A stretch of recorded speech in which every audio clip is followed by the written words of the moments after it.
হোমসনামা, লেখক কৌশিক মজুমদার। চ্যাপ্টার 1, ছেলেবেলা। 1891 জুন মাস। কিছুদিন আগেই প্রিয়তম বন্ধুর নশ্বর শরীর মিলিয়ে গেছে রাইখেনবাগ জলপ্রপাতের সুতীব্র জলরাশির ঘূর্ণাবর্তে। ভগ্নহৃদয় ড জন হ্যামেস ওয়াটসন ফিরে এসেছেন লন্ডনে। এ লন্ডন আর আগের লন্ডন নেই। আইনের সবচেয়ে বড় রক্ষক উইলিয়াম শার্লক স্কট হোমস আর ফিরে আসবেন না কোনোদিন। তোমার অভিযানের কথা লোকের জানা উচিত, বারবার বলতেন ওয়াটসন। কেসের ঘটনাবলী প্রকাশ করা উচিত তোমার। তুমি না করলে আমি করব। আর তাই প্রাথমিক একটু কিন্তু থাকলেও শেষে হোমস হেসে বলেন, যা ইচ্ছে করো ডাক্তার, আমার আপত্তি নেই। শার্লকের সঙ্গে প্রথম পরিচয় ও ওয়াটসনের দেখা প্রথম কেসের কাহিনী 1887 বিটন্স ক্রিসমাস অ্যানুয়ালে প্রকাশ পেল। নামটাও বেশ রোমাঞ্চকর রাখলেন, আ স্টাডি ইন স্কারলেট, রক্ত সমীক্ষা। বছর তিনেক বাদে 1890 প্রকাশ পেল আরও একটি অভিযান, the sign of the four. তখনও হোমস বেঁচে। কিন্তু 1891 এই জুনে যখন হোমস আর পৃথিবীতে নেই, তখন হোমসকে নিয়ে লেখা যে কতটা বেদনাদায়ক তা ডক্টর ওয়াটসনের চেয়ে ভালো কেউ জানে না। তবু বন্ধুর স্মৃতি জাগরুক রাখতে তার কাছে উপায় একটাই, হোমসের অভিযানগুলি জনসাধারণকে জানানো।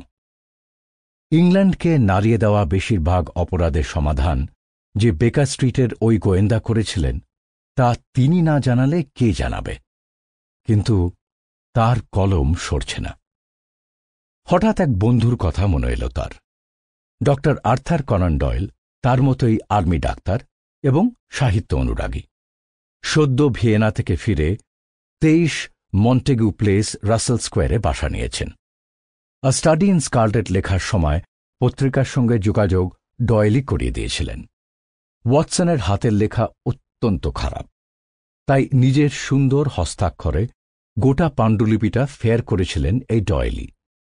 শুধু তাই নয়, ঐতিহাসিক উপন্যাসে দক্ষ ডয়েল বইয়ের শেষ অধ্যায় দ্য কান্ট্রি অব দ্য সেন্টসটাও নিজ আগ্রহেই জুড়ে দেন। অসামান্য লেখক ডয়েলের সেরা কাজ দ্য হোয়াইট কোম্পানি তখন সবে দ্য কর্নহিল ম্যাগাজিনে প্রকাশ পাচ্ছে। ডয়েল সানন্দে ডক্টর ওয়াটসনকে পরামর্শ দেন, দেখো ভাই, অবস্থা যা, তোমাকে আর তোমার স্ত্রী মেরিকে শুধু আর্মির পেনশনের উপর নির্ভর করলে চলবে না।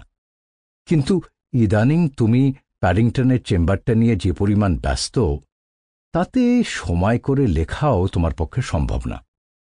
না আছে সময়, না আছে মনের অবস্থা। তুমি বরং একটা কাজ করো, এই গোয়েন্দা প্রবরের অভিযানের নোটস যা আছে আমাকে দিয়ে যাও, আমি তোমার হয়ে বকলমে লিখে দেবক্ষণ। দ্য স্ট্র্যান্ড ম্যাগাজিন অনেক দিন ধরে ডয়েলকে লেখা দেবার কথা বলছিল, সঙ্গে মোটা টাকার প্রতিশ্রুতি। ডয়েল এই সুযোগ ছাড়লেন না। 1891 জুলাই মাসে হোমসের অদৃশ্য হবার ঠিক 2 মাস বাদে বিশ্ববাসীকে চমকে দিয়ে প্রকাশ পেল আ স্ক্যান্ডাল ইন বোহেমিয়া। তারপর প্রতি মাসে এক একটি নতুন অভিযানে নতুনভাবে আবিষ্কৃত হলেন লেখক জন ওয়াটসন।